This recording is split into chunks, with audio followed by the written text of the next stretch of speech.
O nome Zuenir Ventura significa jornalista, repórter, prêmio ESSO de reportagem, editor, prêmio Vladimir Herzog e livros publicados. Enfim, é com imenso orgulho que o programa Letras e Mídias oferece hoje a palavra a Zuenir Ventura. Para mais esse encontro, nós reunimos os professores Ivo Lucchesi, professora Terezinha Val e professora Gilda Cordes Diegues. Eu sou o Francisco Malta, aluno do curso de Letras da Universidade Estácio de Sá. Bom, professor Zuenir, bem-vindo ao Letras e Mídias. Bom, obrigado. Por ser mais jovem, professor, eu conheço o Sopra mais pelas crônicas e semanalmente pelas suas colunas. Então, na condição de observador crítico, e o senhor sempre exerceu, eu perguntaria... que era mais complexo escrever sobre os fatos da vida no passado ou no presente? Olha, escrever, evidentemente, era muito mais difícil naquela época, muito mais difícil e penoso, né? Por causa da ditadura, da censura, todas as coerções, né, que você tinha. Agora, eu acho que era mais fácil entender o que estava acontecendo do que hoje. Eu acho que o mundo hoje, o país, as pessoas, né, a gente houve uma mudança tão vertiginosa que é muito difícil entender o que está acontecendo, o que está passando. Porque houve, né, nessa passagem, nós estamos falando de anos 60, né, para os anos já não mais 90, né, já no outro século, outro milênio, realmente mudanças radicais. E uma delas foi assim, a perda das referências. Porque, por exemplo, por que ela é mais fácil entender? E aí eu peço, né, a ajuda dos colegas, que todos, muito mais jovens do que eu, mas que de qualquer maneira, não tão jovens quanto você, participaram daquele momento. Mas a impressão, né, que me dá isso, quer dizer, você entendia porque você tinha um país, vamos falar do Brasil, maniqueizado, né, partido, meio você tinha, de um lado a ditadura, né, as trevas, e do outro lado a luta contra essas trevas, digamos, a luz, do lado do qual a gente estava. Então, e tinha referências ideológicas. Você resolvia todos os problemas porque você tinha, né, bases ideológicas. Né? A priori você sabia que posição você devia tomar e como devia entender a realidade. Né? Tinha uma coisa assim que facilitava muito a vida, embora fosse tudo meio falso. Né? Mas você entendia, e até para lutar era mais fácil. Né? Todos os movimentos de resistência, de luta e tal, sabiam contra que lutar, né? Você tinha uma ditadura, você tinha tudo isso muito claro, tudo muito definido. Hoje você tem uma mistura, é tudo muito mais complexo. Algumas delas, por exemplo, até o conceito de geração mudou. Você tinha a geração de 68, que era a geração. Hoje você não tem mais a geração, você tem várias gerações. Tem a geração dos micreiros, a geração dos funqueiros, né? A geração, né, enfim, dos mauricinhos, a geração dos internautas, né?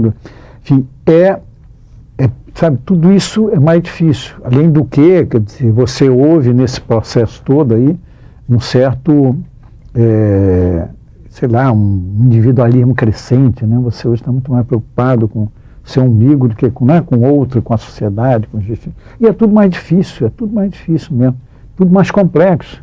Né? O mal hoje está ao lado do bem, às vezes está junto, está dentro, não tem...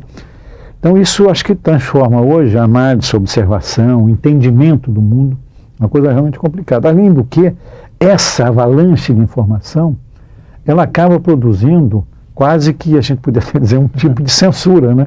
Que é o quê? Uma informação anula a outra. É uma saturação.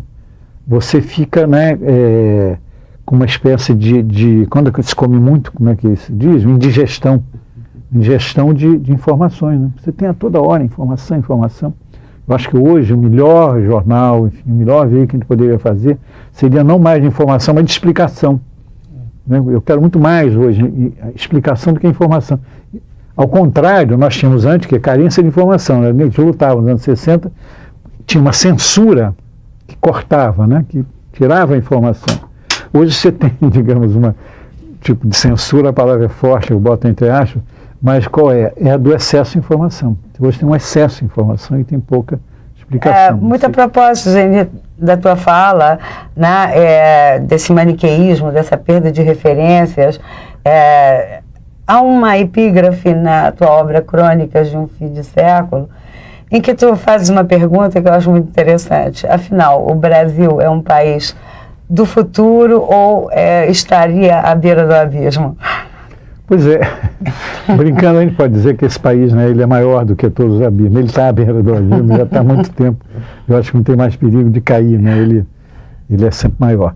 Não, eu sou otimista em relação ao futuro desse país, também que não tem vantagem porque eu sou otimista, como você diz, geneticamente. Geneticamente, eu acho que eu já li alguma coisa sobre isso. Como sou careca, eu sou otimista, eu sou careca, então é uma coisa assim da natureza.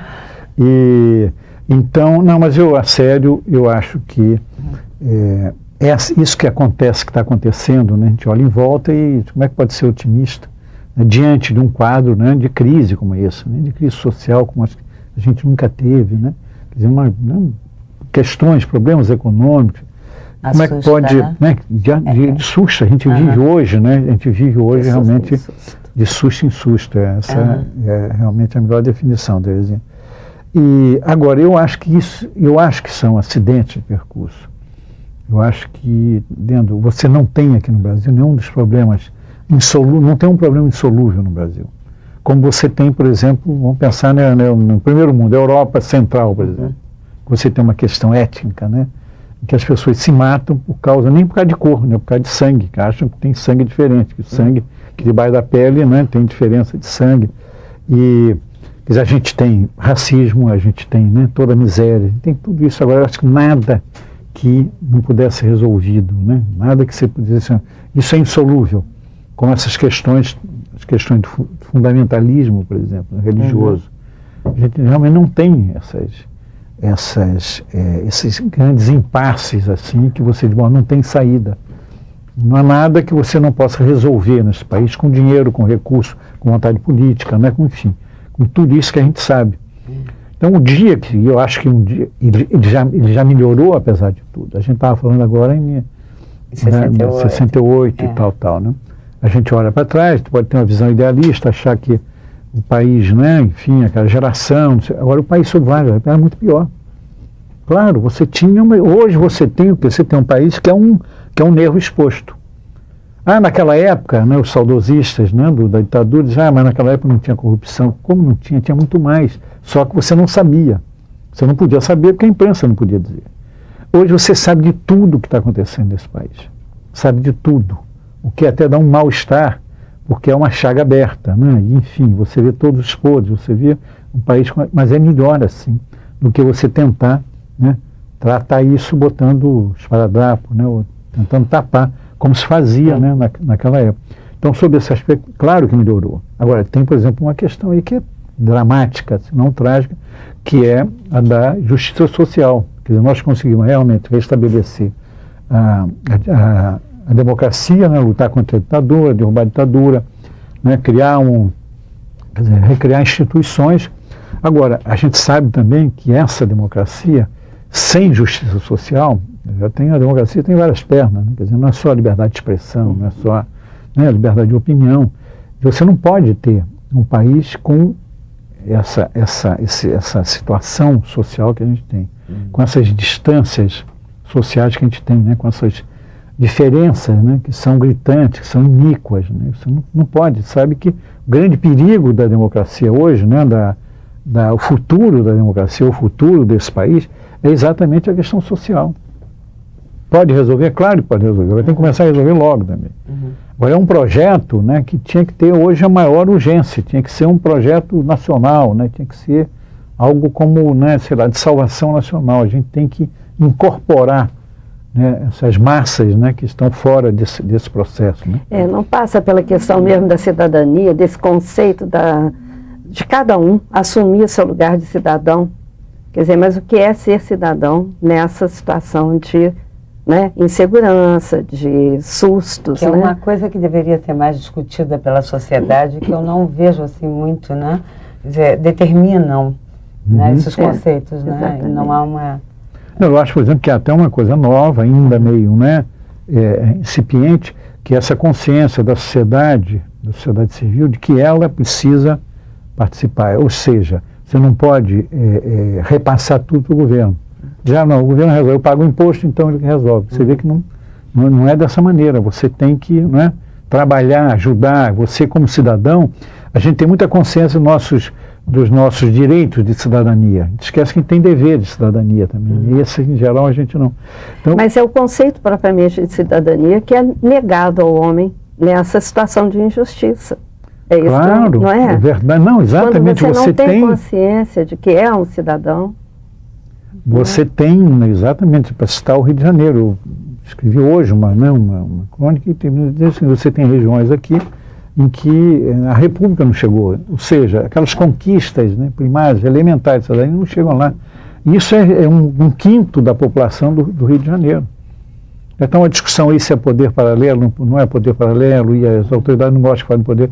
Então o importante é que você tem 1 em cada 5 cariocas, né, pessoas que moram no Rio, e que não tem aqueles direitos básicos da cidadania, direito de ir e vir, né, direito de expressão, né, direito de sair de casa a hora que quiser, de poder entrar. Isso aí é terrível, né, porque são conquistas que a gente, né, digamos, já teve aqui no asfalto, né, e que não são conquistas, né, que chegaram à maioria, e eu diria a maioria do povo brasileiro. Quando tem miséria, você tem, né, um quadro, né, de tragédia social como esse que a gente tem, realmente, aí eu acho que tem, o perigo não é mais a volta dos militares, não é a volta daqueles tempos, eu acho que o perigo não é, o perigo realmente é de uma explosão social, de uma convulsão, de alguma coisa aí sem rumo, né, e sem controle. É um país que tem basicamente 1/3 como economia ativa, né? 1/3 da população. Quer dizer, 2/3 estão onde? A deriva, né? Ou na informalidade absoluta. E aí eu não sei, claro que a visão otimista é o bastião necessário, né, para continuar empurrando contra os desígnios de uma certa história que tende a massacrar e a oprimir. Por outro lado, você mesmo reconhece ao dar como título do capítulo no qual a epígrafe se abre com os dizeres que a Gilda mencionou, você dá título a esse 3º capítulo do livro citado, Como se choca o ovo da serpente. Confere? E aí, nesse caso, não evoluímos do ovo para a serpente, ou já estaríamos com a serpente exposta? Não, a pergunta é muito boa. Eu acho que foi chocado até nos anos chamados anos dourados. A gente, né, fala hoje nos anos dourados, realmente não foram tão dourados assim, a gente sabe disso, ao contrário, já estava sendo gestado, né, sendo chocado esse ovo. Eu acho que você tem razão, né? Você está sugerindo, insinuando, é isso, é que o ovo já estourou e a serpente está aí, né? Eu acho que a gente está vivendo, aqui no Rio de Janeiro, por exemplo, hoje, né, um nível de violência, de insegurança, de pavor, né, de terror que é realmente insuportável. De cidade partida, cidade sitiada quase, né? Pois é, né? Hoje você tem isso, né? Você tem isso de uma forma realmente assustadora. Eu acho que não estou fazendo nenhum exagero, né? Nenhuma hipérbole dizer que é uma situação já insuportável, quer dizer, de medo, né? De qualquer maneira, quer dizer, esse país, né? Que eu, né, chamaria um país com um erro exposto, né, como se fosse uma chaga, tudo aparecendo, tudo sendo, né, mostrado de uma maneira até crua, é melhor do que só não resolve, mas pelo menos você não tem nenhuma ilusão. E é bom registrar que esse ovo não é filho da democracia, não foi chocado pela democracia. Não foi chocado, exatamente. Ele foi gestado na ditadura. Ao contrário, esse ovo exatamente anterior. Olhando a nossa história mais recente, mesmo a anterior, né, digamos, a história do Brasil, eu às vezes tenho a sensação de que nós só trocamos de violência e cada vez ela se torna pior. né, com pequenos abrandamentos, eu não sei se tu percebes por aí. Quer dizer, a nossa história é uma história de uma quase que luta contra essa violência, né? Pois é, pior é que a nossa herança, né? A herança histórica, né? Se a gente for um pouquinho mais, né, lá atrás, pegar a escravidão, por exemplo, essa violência é uma violência já, né, institucionalizada. Uma dos sistemas de escravidão mais cruéis, né? Crudelíssimo. Você visita um museu, por exemplo, lá, vai a Ouro Preto, você fica estarrecido com os instrumentos de tortura, né, com os requintes, né, quer dizer, que o país, né, que, enfim, o governo, que, né, todo isso tudo institucionalizado. Então você tem isso historicamente foi outro dia, isso foi ontem, né? Então você tem uma herança, né? E essa herança veio, claro, veio se acumulando, né? E veio cada vez se juntando a ela com as crises, né? Com todas as nossas grandes. Nós tivemos, por exemplo, a democracia no Brasil, ela é parênteses, ela é sempre meio exceção, né? E é uma democracia incompleta, isso que você está dizendo é verdade. Por quê? Porque ela não prevê só, a democracia não é só a democracia formal, né, como de expressão. Você não pode ter uma democracia sem ter essa perna resolvida, sem ter justiça social, é impossível ter. Então, isso é claro, eu não acho que a violência no Brasil, a violência no Rio de Janeiro, ela depende só, ou foi gerada pela miséria. Eu acho que isso, inclusive, é uma injustiça com os miseráveis, que já não tem mais nada e ainda são acusados de ser... Né? Não é por aí. Você não pega nenhuma dessas quadrilhas, você não tem um mendigo ali, você nunca surpreendeu, não. Então, não é... Agora, a miséria é um caldo de cultura, né, para tudo isso que está acontecendo. Claro que ela alimenta, né, como caldo de cultura, esse tipo, né, de violência que está havendo aí. Então, essa democracia incompleta, imperfeita, né, é que, na verdade, produz toda essa distorção que a gente, né, vê aí, assiste e estarrecido. Isso também não veio, né, não caiu, não aconteceu, né, por razões, por causas, né, de hoje, de ontem. Isso veio se acumulando e a gente sempre, o caso do Rio é típico isso, né, quer dizer, a elite carioca, ela nunca olhou para trás, olhou para o alto, né, para ver o que estava acontecendo, o que estava se formando, né, nas favelas. A ironia, essa triste ironia da história, é que só veio acontecer quando, eu costumo dizer, quando, né, em vez dos som de pandeiro e tamborim, você começou a ouvir o som de AR-15. E que as balas começaram a cair na nossa cabeça. Aí que a gente parou para ver e disse assim, olha, tem ali, porque a gente olhava e dizia que é assim mesmo, que aquilo que estavam vivendo muito bem, estavam muito alegres, que fazia parte da paisagem, né? Fazia parte da paisagem, uma certa glamorização, né, folclórica. Eu acho que a gente está vivendo um momento que a gente está tomando consciência, né, da nossa tragédia, do tamanho da nossa tragédia. E eu espero que nessa consciência se transforme, né, imediatamente em forma de ação, né, em começo de solução, né, em equação desse problema. Que é coisa que antes você não tinha, porque não tinha nem a consciência de que isso.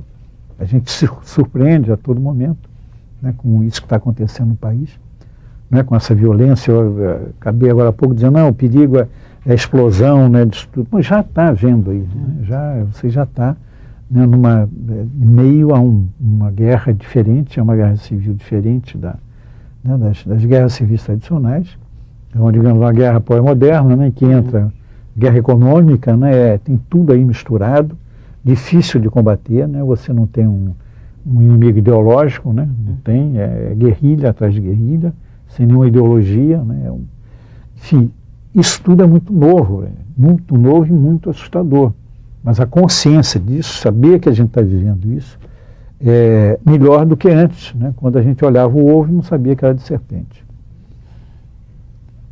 Você, Terezinha, Paulo, tem uma...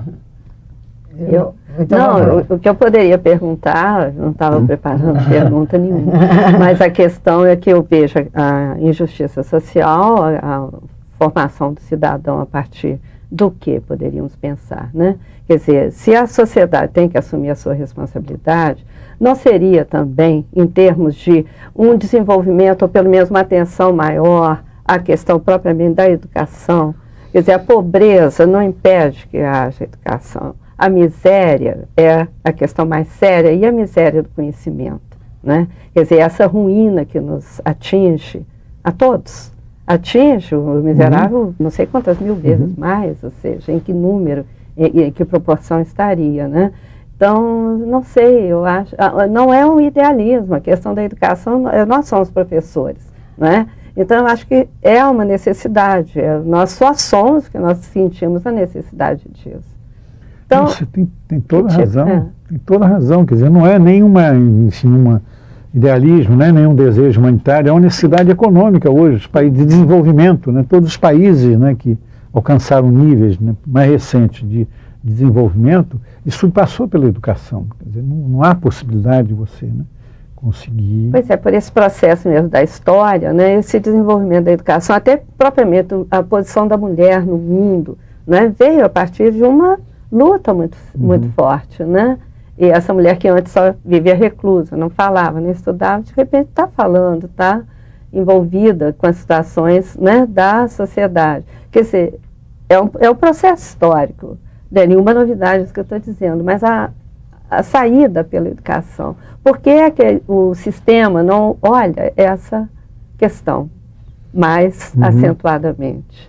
Não, você, exatamente, algumas das coisas, dos pré-requisitos básicos, né, como você disse, a educação, como a saúde também, quer dizer, quando você olha, você vê, né, a história mais recente do país, claro que muita coisa está sendo feita, tem sido feita, eu acho que é um empenho geral de todo mundo em melhorar. Agora, acontece que o déficit é muito grande. A gente tem um país em que, né, todos, a não ser a nossa riqueza, é um país rico, né, injusto, né, como já disse, mas é rico. Fora isso, quer dizer, o déficit que a gente tem. Quer dizer, eu concordo contigo, até porque eu tenho mais ou menos a certeza de que o que nos separa das nações hegemônicas e de um certo equilíbrio é exatamente a questão da pesquisa, da cultura, da educação, né? Porque ela pode gerar um equilíbrio, ela oferece recursos para amenizar um pouco a situação de miserabilidade. Claro, o reconhecimento do indivíduo no mundo, né? O reconhecimento dele não é o único, mas e no é processo um da história. É um instrumento de desenvolvimento. Zueni, o senhor colocou sobre a questão de violência pela professora Gilda, a professora Terezinha com a questão da educação, e o professor puxou aqui a questão dessa conscientização. E cada vez é mais presente o número também de jovens envolvidos em crimes e violência, droga. O senhor acha que falta uma referência para essa nova geração? Olha, falta, como eu disse, né, o déficit é enorme, falta tudo, né? Você pensa nas camadas mais pobres, né, dos desvalidos, dos excluídos, então, você não tem só, né, perda de referência, tem perda de tudo, tem de emprego, né? Uma das questões básicas, né, por exemplo, das favelas, da periferia, é o problema de trabalho, né? Você não ter, né, condições de dar ao jovem perspectiva de futuro. Não incorpora ele na educação, não incorpora ele no mercado de trabalho. Ele fica sendo uma mão de obra disponível, né, o que acontece muito aqui nas favelas é o seguinte: ela usa uma mão de obra, né, jovem, hoje cada vez mais jovem, mais nova, pequena e tal. Por quê? Porque está inteiramente dando sopa, entendeu? Quer dizer, exatamente porque a gente não conseguiu ainda, a sociedade, quer dizer, as instituições, não quero nem falar em governo, não conseguiu incorporar. Agora, o problema é o seguinte: o pior não é ainda não ter conseguido, é que eu não vejo um projeto para isso. É um projeto que você resolve, porque é uma questão com uma escala muito grande, são milhares de jovens, E esse jovem realmente fica... Minha experiência, por exemplo, na parte no livro, uma pergunta que eu faço no livro e continuo fazendo, não é porque tem tão poucos jovens, tantos jovens no tráfico, não é porque tão poucos jovens, sabe? Porque as condições, por exemplo, do jovem numa favela do Rio, realmente são terríveis. Você tem, ao lado disso, quer dizer, o apelo, né, a sedução de um bom salário, né, ainda tem aquela coisa, né, de um certo heroísmo, de uma guerra, você vai ser soldado, vai ser, quer dizer, todos, mas isso para um menino, o risco de vida, por exemplo, não é nada para quem tem 16, 17 anos, acha até fascínio, aventura, e você não tem projetos, né, que possam competir com esse trabalho de sedução, né, do tráfico. Então, eu acho até que a vocação dessas comunidades é a vocação exatamente para a paz. A gente olha para, né, mas que violência contra violência, como se a violência fosse dessa comunidade e não de um grupo pequeno, né, de uma ditadura né, bem armada e tal. Porque, ao contrário, você vivia naquelas condições, né, eu acho que nenhum de nós aqui do asfalto aguentaria. Ia logo querer protestar, né, botar fogo. Sueli, eu estaria querendo mudar um pouco o eixo da nossa conversa, até porque eu sei que tu és formado em letras, né, exercendo a função do jornalismo, e mais que tudo escrevendo crônica, que é uma forma mais ou menos híbrida, né, um pouco jornal e um pouco... Né, tem vestígios de literatura. E, a propósito, né, quer dizer, isso é uma leitura um pouco minha, me parece que a crônica é um pouco um romance fragmentado, no sentido de que são pequenos capítulos escritos assim semanalmente ou diariamente, né, tendo toda uma infraestrutura da sociedade como história, como trama. Qual seria a tua visão? Estaria eu equivocada? Não, interessante, eu nunca tinha pensado, né, desse jeito. A crônica é um gênero assim, muito, muito generoso, muito rico de possibilidades, né? Você pode realmente incluir na crônica tudo, né? Koenig diz o seguinte, a crônica só não pode ser chata. O resto, eu acho que também é uma boa definição. Você pode fazer ensaios, fazer entrevistas, pode fazer... Uma experiência bem brasileira, né? Muito brasileira, né? Quer dizer, você tem, né, dos anos 40, a geração de ouro, né, da crônica, do Rubem, né, da Fernando, que está aí até hoje, eu não sabia, que é um grande cronista. Você tem uma crônica, um tipo de crônica que você não pode fazer mais como fazia, né, o Rubem, dizia o Manuel Bandeira, a melhor crônica do Rubem Braga era sobre a falta de assunto. Né? Ele era capaz de chegar, era genial, né, e fazia. Quer dizer, hoje, quer dizer, a mudança, né, a mudança do mundo, a mudança do país e tudo, hoje realmente a crônica é uma crônica, em geral, muito mais empenhada socialmente, né, com muito mais... dificilmente você pode ver uma crônica sobre a falta de assunto, porque o leitor vai te cobrar, né, isso de uma forma muito direta. Então, mas eu acho um gênero, como você disse, ele é bem brasileiro, e ele... Talvez, Jura, seja isso que você disse. Como a gente vive hoje numa sociedade também toda segmentada, né? O mundo está todo, né? Hoje o discurso talvez ela dê conta melhor do que qualquer outro gênio, né? Nessa apreensão, né? Tentativa de apreensão de realidade, né? Porque ela, na verdade, ela é muito mais feita com os olhos do que com a cabeça, né? Quer dizer, é uma coisa de olhar, né? Quer dizer, é uma notação de registro, né? do seu olhar. De uma certa disponibilidade também para olhar, né? De uma certa disponibilidade para olhar, exato.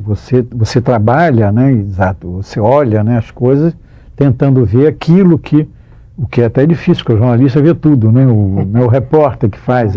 Mas o que sobrou daquele acontecimento, o que sobrou daquele fato, né? Para você aproveitar, para ser matéria para o seu olhar, matéria para a sua crônica e tal. Eu digo bem brasileira, porque, claro, não estou ignorando a origem ibérica, inclusive, da crônica, a crônica dos viajantes. Mas a crônica do Caminha, né? Que é a melhor crônica já feita, né? Mas esse acento literário é que se torna, a meu ver, um dado da brasilidade, porque, de alguma maneira, foram os escritores, né, consagrados do século XIX, entre os quais, principalmente, Machado de Assis, que confere, né, à crônica um estamento prestigioso, e aí abriu para uma linhagem da qual você faz parte. E aí talvez eu entenda seu casamento, a sua passagem direta do curso de letras para o jornalismo, que a crônica é essa síntese ou não? Eu na verdade, eu tenho muito orgulho, muita satisfação de ter terminado meu curso de letras neolatinas. Sou, né, de letras, eu sou das letras, digamos assim, né, porque foi um curso que a gente fez numa época, né, Terezinha, mas dizer o seguinte, eu fui aluno do Manuel Bandeira, do Alceu Moroso Lima, do Zé Carlos Lisboa, que vai fazer 100 anos, né, agora, né, enfim, Cleonice Berardinelli, um timaço, né, Thierry Martim Moreira. Era um time, Ernesto Faria, um timaço, né? Um primeiro time assim. Então, puxa, eu, né, fui aluno, nós fomos alunos, né, desse grande time, né, desse time de ouro.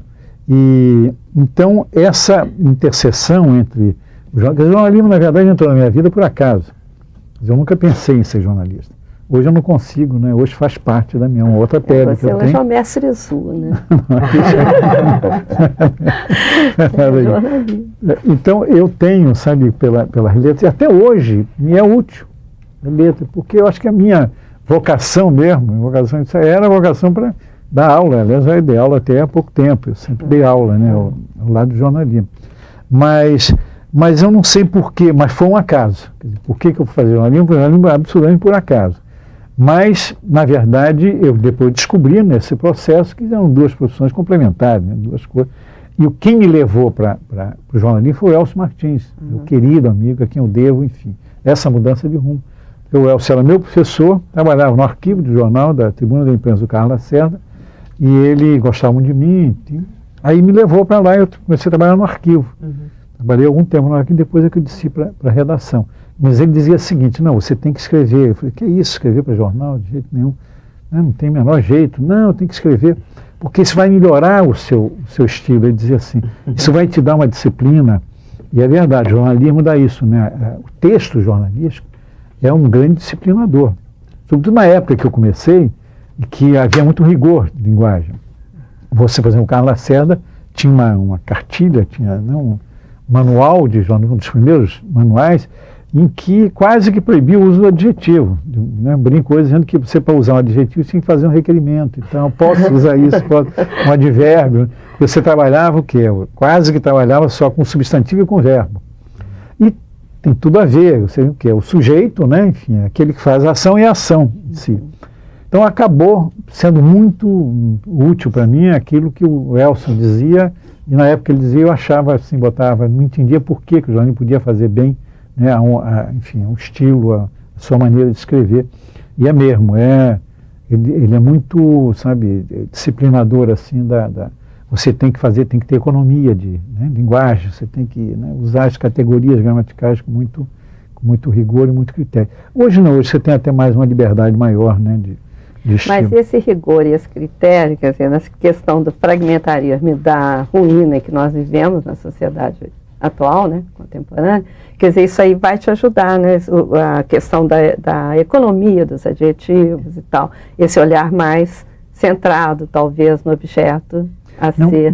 Não muito, né, porque você viu, assim, uma das regras das contribuições de jornalismo, eu acho que a narrativa foi que ela subverteu a ordem, né? Quer dizer, a história sempre narrou os fatos, que é começando do começo, meio e fim. Aí chega o jornalismo, lá, né, americano, que inventa o lead, né? Enfim, o que é o lead, o que é essa... Você dá o mais importante no começo. Então a ordem cronológica não tem a menor importância. Você tem que começar falando do que é mais importante, ou, digamos, do que é mais interessante, que é o caso do jornalismo. Trabalha muito mais com interessante do que com importante. Então isso, né, subverteu a linguagem e fez muito bem, eu acho, que a narrativa. Então, toda a narrativa hoje, seja cinematográfica, teatral, até literária, sofre a influência. Você tem que esse cuidado de ser claro, né, de começar pelo aquilo que é mais importante, não fazer nariz de cera, né, que é uma coisa que a gente usava no jornalismo, isto é, começar a falar do que não é importante para chegar ao importante. Eu acho que tem uma contribuição muito, muito legal, assim, ó. Tem, ela é reconhecível. Mas eu vou tentar ser um pouco advogado do diabo e na contramão do que seria uma virtude e tentar ver um problema nessa virtude. Porque essa rebeldia contra a narratividade, é preciso perceber que veio junto de um modelo cultural onde outras tantas linguagens apostaram e apostam radicalmente nas disjunções, nas desconexões. E aí é que eu me pergunto como o peso dessa carga disjuntiva afeta hoje a noção da linearidade e da continuidade, da visão histórica, numa geração que já foi educada à luz dessas Não, eu acho até que tem um perigo aí, quer dizer, o perigo, essa coisa da economia, ela pode chegar a um ponto, e às vezes chega, né, de empobrecimento da linguagem. E hoje esse empobrecimento, ele está agravado por todas as, digamos, as novas tecnologias, né? O jornalismo online é um pouco isso. É um pouco isso. Né? Quer dizer, o Humberto Eco, por exemplo, acha que, e ele tem razão, ele acha que o computador veio salvar a linguagem que a televisão estava matando. Ele acha, por exemplo, que a internet, tudo isso é muito bom, faz muito bem. Realmente as pessoas estão escrevendo hoje como nunca escreveram. Agora, você coloca, como eu tenho, né, problema, eu tenho incompatibilidade com o computador, né, a gente não se dá muito bem, então eu tenho muito cuidado de falar isso, porque os jovens, né, me encher de e-mail dizendo, não é nada disso e tal. Então, eu quero dizer o seguinte, que a gente se pergunta se essa, né, redução da linguagem, né, em que ela usa você, VC, eu ia dizer a linguagem telegráfica, mas ninguém mais sabe o que é linguagem telegráfica. Beleza, ninguém passa mais de beija, BJS. Né? Se isso, né, eu coloco como pergunta, nunca como afirmação, se isso também não pode estar ajudando a uma redução assim, quase que empobrecedora, barbarização, né, da linguagem. Que vem a ser do pensamento. Quer dizer, não é só você está escrevendo mais, mas saber se você está escrevendo bem. Né? Então, essa é uma das discussões que a gente tem que ter. A resposta, evidentemente, não é já, não é agora, porque está em pleno processo. Tem essa coisa positiva, que é o fato, né, de todo mundo hoje estar escrevendo. Escrevendo muito mais, todo mundo. E-mail é a coisa que você usa, né? Todo mundo usa e-mail. Agora, isso só não quer dizer que mecanicamente você vai transformar, né, em qualidade, né, esse dado quantitativo. Então. Mas é interessante quando a gente pensa, vou voltar ao filme, né, Central do Brasil, quando tem alguém para escrever cartas ali, não é? Que fica exposta numa estação para escrever cartas, e quando a carta deixou de existir, né? O e-mail, a carta coisa, eletrônica. Aquele arcaísmo, né? Aquela coisa de eu acho uma coisa interessante recuperar essa imagem. Bom, Joanie, aproveitando no bloco anterior, nós estávamos falando de jornalismo, literatura. Então, eu gostaria de ouvir de você essa distinção do que é jornalismo, do que vem a ser literatura, do que vem a ser a ficção. Até algum tempo atrás, essa resposta é muito simples. Né? Você dizia o seguinte, jornalismo trabalha a diferença do material, né, que você usa. Na literatura você usa a imaginação, né, e no jornalismo você usa a realidade. Você tem que trabalhar com os fatos que acontecem, tal. Hoje, sabe que uma das graças até, né, da literatura moderna é realmente trabalhar com essas fronteiras, né, brincar com a fronteira, né, entre a realidade. Eu mesmo fiz isso, né, no livro, me divertindo um pouco, porque nós, jornalistas, nós temos, né, aquela pretensão de achar que a gente trabalha com a verdade. Né? Eu só trabalho com a verdade, a realidade, como se não fosse possível isso. Então, tem uma certa arrogância, né, que a gente tem de achar que pode apreender, né, a realidade. Então, hoje, uma das tendências é exatamente, quer dizer, nesse livro, no Inveja, eu tento brincar um pouco com isso, até gozar um pouco o negócio do jornalismo. Né? O que é verdade aí? O que é mentira? Né? Eu queria aproveitar, já que tocaste aí nessa obra, que eu acho que é uma obra extremamente agradável de ser lida e ao mesmo tempo importante, porque trabalha com um pecado capital que, se não me engano, é o primeiro dos pecados, né? No Brasil. Não sei se foi essa a razão, inclusive, para a tua obra puxar toda a coleção dos 7 pecados capitais, que acusam muito o brasileiro de ser invejoso, né? Mas acho que não seria só o brasileiro, né? Eu acho que isso é uma crítica muito grande ao Brasil. Todo mundo. Então, o que há de ficção e o que há de realidade na inveja? Porque é uma questão de olhar, né? E o olhar de ver, né? Que está na palavra inveja. Inveja, né? Exato. Invídia, né? Que é olhar enviesado. Você tudo é olhar, olho grande. O que é inveja? Inveja é olho grande, né? Porque há esse mito de que você pode ter o poder de fazer mal com o olhar. E às vezes até tem. Não, mas enfim, eu brinco tempo. Eu não sou, enfim, eu acho que não sou supersticioso, mas hoje já boto em dúvida também, porque eu falo tanto isso que de repente, né, para, sei lá, espantar nessa ficar brincando porque há coincidências muito grandes no livro. Presenciei com Mãe de Santo, enfim, há coisas assim muito que eu não consigo explicar. Então, quando você não consegue, eu brincava com isso, né? Eu brincava muito e tal, eu não acredito, eu sou cético e tal. Mas aí você começa a perguntar, mas até que ponto você está, na verdade, exorcizando, né, tudo isso. Mas é realmente um pecado riquíssimo de possibilidades. É ruim para se ter. Já estou usando a linguagem religiosa, digamos, o sentimento. O sentimento é péssimo, né, de você ter, porque só você sofre, né? Você não tem o prazer que você tem. Na inveja é com a infelicidade do outro, né, com o desprazer do outro. Porque a inveja é isso, né? Você não quer que o outro tenha, você sofre quando ele tem. Então é uma coisa muito mesquinha, né? Tanto que é um sentimento inconfessável. Você diz que é guloso, você diz que é preguiçoso, você confessa todos os pecados. Inveja realmente... É até engraçado, na pesquisa que eu fiz, invejoso é sempre o outro. Quando você vê ontem, assim, não, eu sou objeto de inveja. Não sei porque eu atraio, todo mundo tem inveja. Agora, aí uma mãe de santo disse, cuidado com essas pessoas que dizem que são invejadas, porque em geral elas são invejosas. Enfim, então o livro trabalha o tempo todo, evidentemente eu não revelo o que é ficção, o que é realidade, o personagem que é real, o personagem. E isso começou a vir de uma necessidade, porque eu trabalhei com alguns personagens, alguma história, que não podia identificar, exatamente por essa coisa desse estigma que a inveja, né, dá. O invejoso é uma coisa ruim, né, uma coisa que realmente você não confessa. E então eu comecei a mudar a identidade de cada um desses personagens. E aí o Zé Rubens Fonseca, meu querido amigo, e lia todos os meus livros antes, não, faz disso ficção. E aí me liberou, então, aí realmente eu trabalhei em todos os planos. Ficção, claro que tem uma base de não ficção, de pesquisa, tem uma pesquisa dentro, foi feita pelo Ibope para esse livro, tanto que o principal pecado brasileiro é realmente a inveja. Mas é curioso, porque todo mundo com quem eu conversava, começava com o padre, e o padre dizia assim, você precisa ver onde tem mais inveja entre os padres.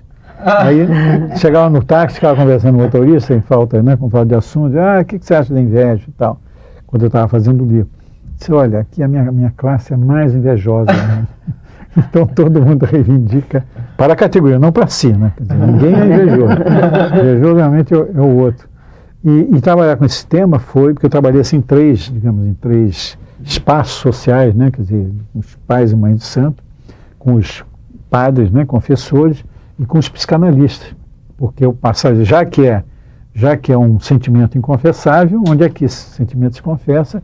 Seriam nesses 3 lugares, 3 espaços.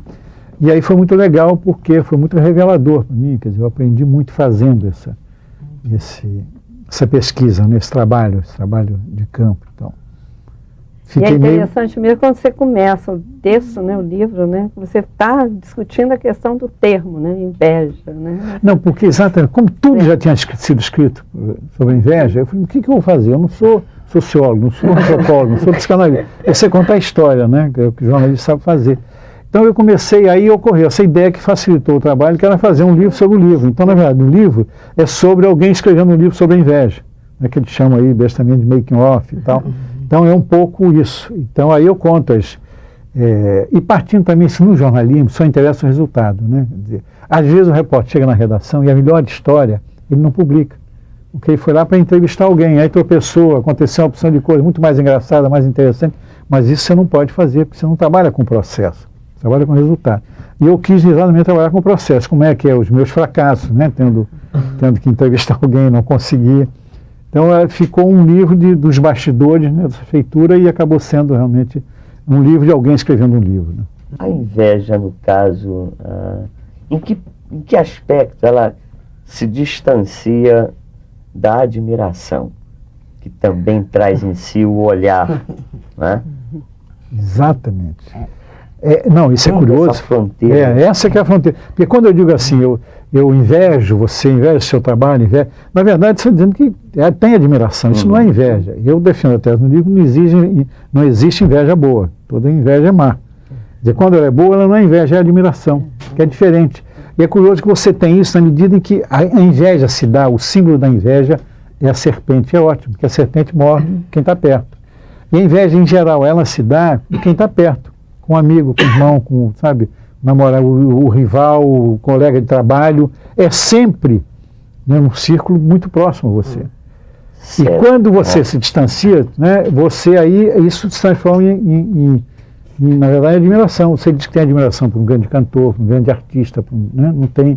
E quando diz que tem inveja, é inveja nesse sentido da admiração, porque aquela inveja que você quer o mal do cara, que ele se quebre todo, que ele se arrebente, não é que ele seja realmente infeliz, essa você não confessa.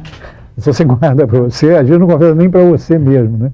Agora, a melhor maneira de, né, trabalhar a inveja, enfim, de expurgar a inveja, se livrar da inveja, é admitir que todo mundo tem inveja. É o primeiro pecado da humanidade. É o primeiro crime. O primeiro crime da humanidade foi feito por inveja. Vamos tentar um outro atalho, se é viagem. Será que por trás da admiração não estaria a expectativa de uma recompensa? E de repente, quando essa recompensa, fruto da admiração, não se dá, ela migra para a inveja? E aí o invejoso seria o eu recusado pela fonte admirada. As fronteiras, viu, né, dos dois, admiração e inveja, realmente são muito tênues, né? São muito. A melhor maneira que eu vejo de separar uma coisa da outra é que a admiração sempre se dá à distância. Você sempre admira. Quando você admira o ídolo, é porque ele. É como se você dissesse, esse eu nem adianta, porque eu não alcanço. Então, agora, você tem inveja realmente do próximo. Né? Inveja do próximo, essa é.